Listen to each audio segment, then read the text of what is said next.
Hi guys. நம்ம கயல் சீரியல்ல அடுத்து என்ன நடக்க போகுது அப்படிங்கிறத பார்க்கலாங்க. ஒரு பக்கம் பார்த்தீங்க அப்படின்னா, நம்ம பாலுவ போலீஸ் போட்டு அடி அடின்னு அடிச்சுக்கிட்டு இருக்காங்க. என்ன நடக்க போகுது அப்படிங்கிறது தெரியல. ஏன் அப்படின்னா, நம்ம பாலு மேல தான் எல்லா தப்பும் இருக்கு அப்படிங்கிற மாரி வந்து இந்த அன்பு, மூர்த்தி 2 பேருமே விடாப்பிடியா இருக்காங்க. எப்படியாவது இந்த பாலுவ சும்மா விட்டுறக்கூடாது. ஏன்னா எல்லாத்துக்குமே காரணம் அவன் தான் அப்படிங்கிற மாரி நெனச்சுக்கிட்டு இருக்காங்க. ஆனா என்னதான் பாலு வந்து உண்மைய சொன்னாலுமே அத நம்புற மாரியே இல்ல.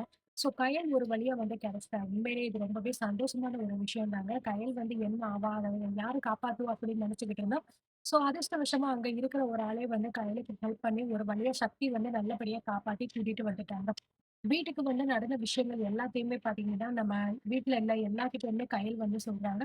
சிவசங்கரி எப்பேர்ப்பட்ட ஒரு கேவலமான ஆளு அப்படின்னு சொல்லிட்டு இப்ப எல்லாருக்குமே வந்து தெரிய வந்துருச்சு.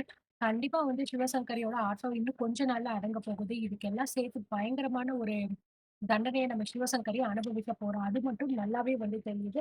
அதுவரைக்கும் எவ்வளவு தூரம் ஆடணுமோ அந்த சிவசங்கரி நல்லாவே வந்து ஆடிக்கிட்டு இருக்காங்க. ஏன்னா என்னதான் வந்து ஒரு கட்டத்துக்கு மேல வந்து போயிடுச்சு அப்படின்னா, நிச்சயமா வந்து அதுக்கான பலன வந்து கடவுள் குடுப்பாரு. அதுவுமே இந்த சீரியல்ல அடுத்தடுத்து கொண்டு போறாங்க.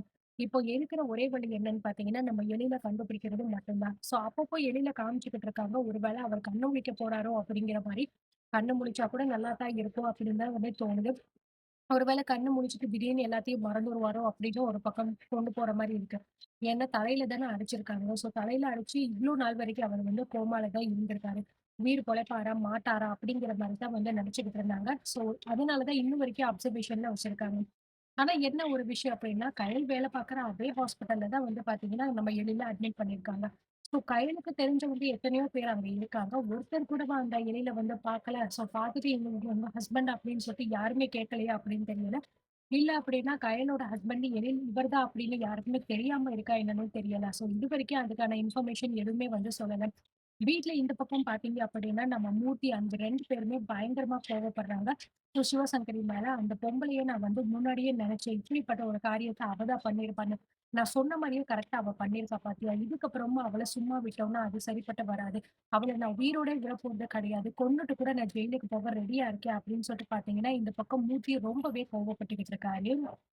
அந்த பொம்பள மேல சந்தேகப்பட்டு போய் அவள வந்து வெட்ட போனதுக்கு, அவ வந்து என் மேல பொய் கேஸ் குடுத்து, என்ன உள்ள தூக்கி போட்டா அப்படிங்கிற மாரி சொல்றாங்க. கயல் வந்து இத கேட்டுட்டு வந்து, "இங்க பாரு மூர்த்தி, இதுக்கப்புறமும் இந்த மாரி வந்து நம்ம பொறுமை இழந்து போறது அப்படிங்கிறது சரிப்பட்டு வராது. அந்த சிவசங்கரி ரொம்ப ஓவராவே வந்து ஆடிட்டா. இதுக்கப்புறமும் நம்ம யாரு என்ன அப்படிங்கிறத அவளுக்கு நம்ம நிரூபிச்சே ஆகணும். அதுக்காக நம்மளும் அவள மாரியே போய் சண்டை போடணும் அப்படிங்கிற அவசியம் கிடையாது.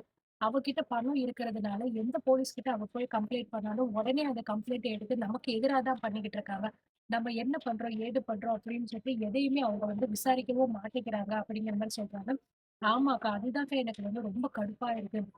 அந்த சிவசங்கரி சொல்றது மட்டுமே நம்புறாங்களே தவிர, நம்ம என்ன சொல்றோம் அப்படிங்கிறத யாருமே வந்து காது குடுத்து கூட கேட்க மாட்டேங்கிறாங்க. எனக்கு அவ்ளோ அசிங்கமா இருக்குக்கா. ஒரு போலீஸ்காரனா இருந்துட்டு நான் சொல்றத கூட அவங்க நம்பாம, அந்த சிவசங்கரி சொல்றதையே நம்பிக்கிட்டு இருக்காங்க.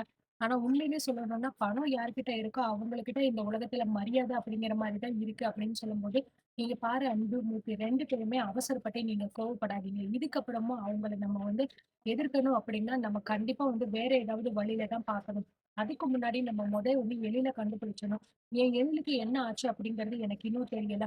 பானு எல்லாம் சொல்றத பார்த்தா எனக்கு ரொம்ப பயமா இருக்கு. மண்டையில எல்லாம் அடிச்சு போட்டதா வந்து சொல்றாங்க. ஒரு வேளை எழிலுக்கு என்ன ஆயிருக்கும் அப்படிங்கிறது தெரியல அப்படிங்கிற மாரி சொல்றாங்க. என்னக்கா இது மாமாவ இப்படி அடிச்சு போட்டதான்னு சொல்றாங்க. அப்ப இவ்ளோ நாளாகியும் மாமா வந்து எங்கேயுமே கிடைக்கல அப்படின்னா என்னக்கா அர்த்தம் அப்படிங்கிற மாரி சொல்றாங்க. இதனால காமாட்சியுமே ரொம்ப பயப்படுறா. ஒரு வேளை மாப்பிள்ளைக்கு வேற ஏதாவது நடந்திருக்குமோ விபரீதமா அப்படின்னு சொல்லிட்டு ஐயோ! அம்மா தயவு செஞ்சு அப்படிலாம் வந்து சொல்லாதம்மா. எனக்கு என் எழில் வேணும். எழில் இல்லாத வாழ்க்கைய என்னால வாழக்கூட முடியாது. இப்போ வரைக்கும் அவரு எனக்கு வந்துருவாரு. எப்படியாவது என்ன தேடி வந்துருவாரு அப்படிங்கிற ஒரே நம்பிக்கையில தான் நான் வந்து வாழ்ந்துகிட்டு இருக்கேன். இவ்ளோ தூரம் நமக்கு வந்து குழு கிடைச்சிருக்கு. இப்பதான் நமக்கு வந்து இத பத்தின இன்ஃபர்மேஷனே தெரிய வந்திருக்கு. இதுக்கப்புறமும் நம்ம வந்து எப்படியாவது தேடி நம்ம எழில கண்டுபிடிச்சே ஆகணும் அப்படின்னு முயற்சி பண்றாங்க. கண்டிப்பா அவரு வந்து அடிபட்டுருக்காரு அப்படின்னா, ஏதாவது ஒரு ஹாஸ்பிட்டல்ல கூட இருக்கிறதுக்கு வாய்ப்பு இருக்கு அப்படிங்கிற மாரி சொல்றாங்க. அண்ட் இந்த பக்கம் பார்த்தீங்கன்னா, நம்ம சக்தி வந்து ஹாஸ்பிட்டலுக்கு வந்து போயிடுறாங்க. அந்த கௌதம் சும்மா இருக்காம, உன் இஷ்டத்துக்கு நீ வேலை நேரத்துல வந்து வெளியில போயிட்டு ஊர் சுத்திட்டு வந்துகிட்டு இருக்கியா? இது என்ன ஹாஸ்பிட்டல் நினைச்சியா? என்ன நினைச்ச? அப்படின்னு கேட்கும்போது, அப்படியெல்லாம் இல்ல சார். நான் வந்து இங்க வெளியில சொல்லிட்டு தான் வந்து போயிருந்தேன். பெர்மிஷன் ரொம்ப எமர்ஜென்சி அப்படிங்கிறதுனால அப்படின்னு சொல்றாங்க. என்ன எமர்ஜென்சியா இருந்தா என்ன? நீங்க நர்ஸா வேலைக்கு வந்துட்டேன்னா, அதுக்கான வேலைய மட்டும் தான் பார்க்கணும். உன் இஷ்டத்துக்குலாம் வெளிய போக்கூடாது அப்படின்னு சொல்லிட்டு பார்த்தீங்கன்னா, இந்த கௌதம் வந்து நம்ம சக்திய வந்து பயங்கரமா வந்து எல்லார் முன்னாடியும் அசிங்கப்படுத்தி, அவமானப்படுத்திக்கிட்டு இருக்காரு. ஸோ நம்ம சக்தியுமே எதுவுமே சொல்லாம, சரி ஓகே நம்ம வந்து இவன் கூட இருக்கிற இந்த பழிய வந்து இப்போதைக்கு நம்ம தீர்த்துக்க வேண்டாம் அப்படின்னு சொல்லிட்டு, அமைதியா பொறுமையா வந்து போயிடுறாங்க. எதுவுமே வந்து பதில் சொல்லாம, "ஏய் சக்தி, நீ வந்து என்ன வந்து அவ்ளோ லேசா வந்து எடை போட்டுட்டல்ல. என்னைய ஜெயிக்கணும் அப்படிங்கிறதுக்காக இந்த ஹாஸ்பிட்டல்ல நீ வேலைக்கு வந்திருக்கியா? உன்ன நான் என்னென்ன பண்றேன்னு பாருடி. அந்த கயலுக்கு என்ன பத்தி நல்லா தெரியும். நான் எப்பேர்ப்பட்ட ஆளு, நான் எவ்ளோ டார்ச்சர் அவளுக்கு குடுத்துருக்கேன். அதனால அவ எப்படி வேலைய விட்டு ஓடுனா அப்படின்னு சொல்லிட்டு. அதே மாரி உனக்கு அத விட உனக்கு பல மடங்கு அதிகமா வந்து குடுக்குறேன்டி. என்னைய எதிர்க்கிறதுக்காக தானே இந்த இடத்துக்கு நீ வந்து சேர்ந்திருக்க. அப்படிப்பட்ட உன்ன, நீயே என் கால்ல வந்து விழுந்து, "என்ன விட்டுரு, நான் வெளிய போணும்" அப்படின்னு சொல்லிட்டு கதற வைக்கல. என் பேரு கௌதம் இல்லடி அப்படின்னு சொல்லிட்டு, இந்த டாக்டர் கௌதம் பார்த்தீங்கன்னா, லூசுத்தனமா சவாலெல்லாம் விட்டுக்கிட்டு இருக்காரு. ஆனா சக்திய பத்தி இன்னும் இந்த கௌதமுக்கு தெரியல. ஆக மொத்தத்துல பார்த்தீங்கன்னா, இந்த டாக்டர் கௌதம் வந்து அடிபட்டு, மிதிபட்டு தான் வந்து போப்போறான்னு நெனைக்கிறேன். ஸோ ஒரு பக்கம் எங்க ஸ்டேஷன்ல பார்த்தீங்கன்னா, நம்ம கோபி வந்து பாலுவ வெளிய எடுக்கிறதுக்காக வக்கீல் எல்லாம் போய் வந்து பார்க்குறாங்க. கோபி வீட்ல இருக்கிற அவங்க தனத்தோட அம்மா, அதுக்கப்புறம் அவங்க அண்ணி எல்லாருமே பார்த்தீங்கன்னா, இந்த மாரி என் பையன் மேல கம்ப்ளைண்ட் குடுத்துட்டாங்களே, நான் வேணா அவங்க வீட்ல போய் பேசி பார்க்கவா? அப்படிங்கிற மாரி சொல்றாங்க. ஸோ கோபி சொல்றாரு, "அம்மா நம்ம என்ன சொன்னாலுமே இப்போதைக்கு அவங்க கேட்கிற நிலைமையில இல்ல. அதனால எதுவுமே நம்மளால சொல்ல முடியாது. நீ கொஞ்சம் பொறுமையா இரு. நான் வக்கீல கூட்டிட்டு போய் என்ன பண்ணணுமோ அத நான் பண்றேன்." அப்படிங்கிற மாரி சொல்றாங்க. என்னடா நீ வந்து இப்படிலாம் சொல்லிக்கிட்டு இருக்க? பாலு யாருக்குமே எந்த துரோகமுமே இதுவரைக்கும் செஞ்சது கிடையாது. இப்படிப்பட்ட பையனுக்கு இப்படி ஒரு நிலைமை ஆயிடுச்சு. என் புள்ள பாலுவ எப்படியாவது காப்பாத்தி கூட்டிட்டு வந்துரு. எனக்கு என் புள்ள வேணும் அப்படின்னு சொல்லிட்டு, தனத்தோட அம்மா ஒரு பக்கம் வந்து அழுதுகிட்டு இருக்காங்க. இந்த பக்கம் வீட்ல தனமும் பார்த்தீங்கன்னா, ரொம்ப ஃபீல் பண்ணிக்கிட்டு இருக்காங்க. என் தம்பிய இப்படிலாம் போட்டு அடிச்சுக்கிட்டு இருக்காங்களே, அத பார்க்கறதுக்கே என்னால வந்து முடியல. அவ்ளோ கொடுமையா இருக்கு. இதுவரைக்கும் என் குடும்பத்துல அவன் மேல யாருமே கை வச்சது கிடையாது. ஆனா அந்த போலீஸ்காரங்க இப்படி நாய் அடிக்கிற மாரி அடிக்கிறாங்களே! எப்படி அவன் வலிய தாங்குவான்? அவன் தான் எல்லா உண்மையுமே சொல்லிட்டான்ல.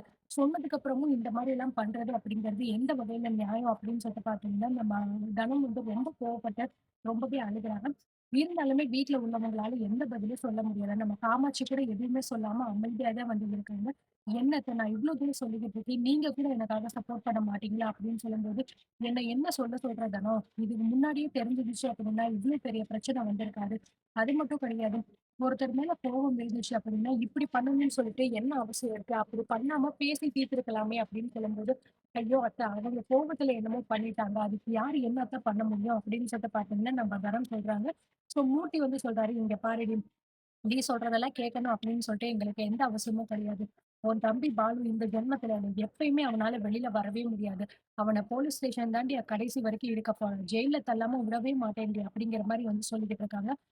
ஏங்க நீங்க இப்படிலாம் பேசிக்கிட்டு இருக்கீங்க? புரிஞ்சுக்காம இப்படி பண்ணிக்கிட்டு இருக்கீங்களே! இதெல்லாம் உங்களுக்கே நியாயமா? அப்படின்னு ஒரு பக்கம் தனம் வந்து கத்திக்கிட்டு இருக்காங்க. என்ன நடக்க போகுது அப்படிங்கிறத பொறுத்து இருந்து பார்க்கலாம்.